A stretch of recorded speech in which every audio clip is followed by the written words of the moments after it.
But when the people are appointed on a long-term basis, this is called the permanent executive or civil services. Persons working in civil services are called civil servants. They remain in office even when the ruling party changes. These officers work under political executive and assist them in carrying out the day-to-day administrations. The civil servant is usually more educated and has more expert knowledge of the subject. In democracy, the will of the people is supreme.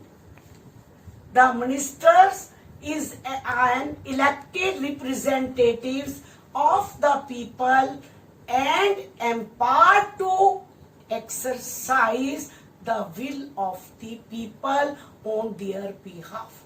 As you know, the elections are held, people elect the representatives, and elected representative, they form the government.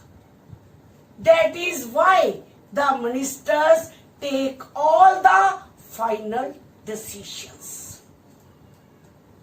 The minister decides the overall, the framework and objectives in which decision on policy should be made. The minister is not expected to be expert in the matters of her ministry.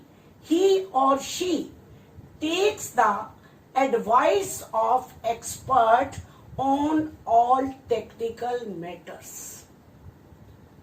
The experts can tell the route, but someone with a longer view decides the destinations.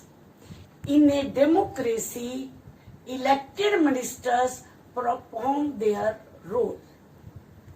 Now, Prime Minister and Council of Ministers.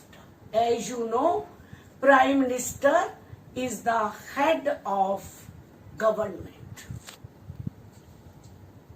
He is the leader of Lok Sabha. Prime Minister is the most important political institution in the country. Yet there is no direct election to the post of the Prime Minister. President appoints the Prime Minister as a majority leader.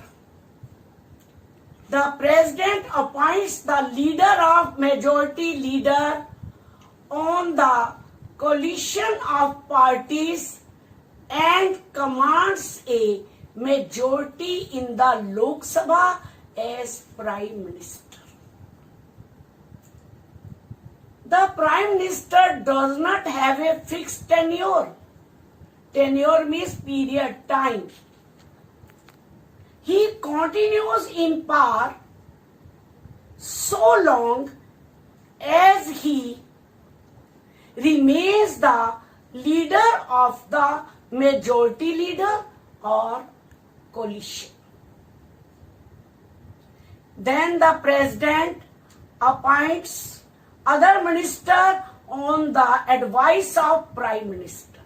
As you know, the different departments are distributed by the Prime Minister. As you know, the Home Minister of India, Mr. Amit Shah. Then the President appoints other ministers on the advice of the Prime Minister. The Prime Minister is free to choose ministers as long as they are the members of the Parliament. This 4.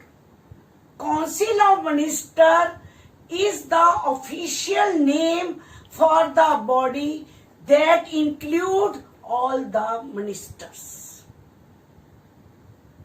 It usually has 60 to 80 ministers of different ranks.